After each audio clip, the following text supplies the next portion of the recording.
So with this particular piece, I was wanting to sort of think about the figure, but I wanted to think about also the conditions of but also the pressures.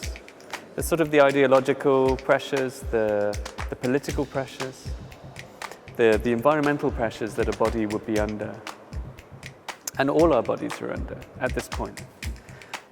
And so actually to put a book, a very complicated book by Martin Heidegger, Being and Time, a very complex piece of philosophy which actually sort of takes almost a lifetime to digest. It just seemed really interesting to insert the philosophical and the ideological within the body, within the representation of the body, but then to have the body fall. So at the moment, the body is in a kind of a potential moment where it's sort of suspended.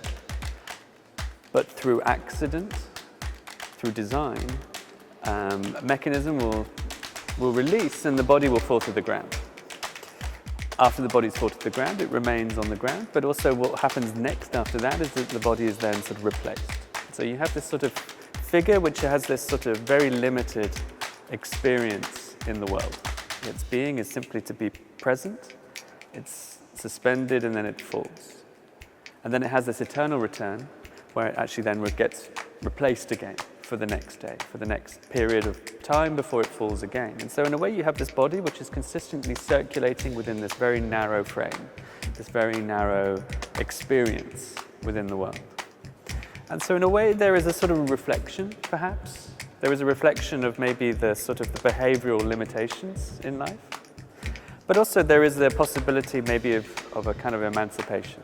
The idea that perhaps that through certain kind of interpretations, through ideas about sort of behavior, we can sort of move into the next stage.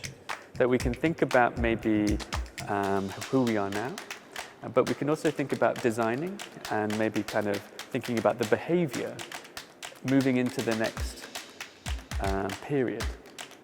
New behaviors open up new space. New behaviors open up new possibility in terms of how the human can kind of maybe occupy the world or be present in the world. And so in a way this is a sort of a work which is kind of alluding to maybe the next stage, the thinking moving into the future.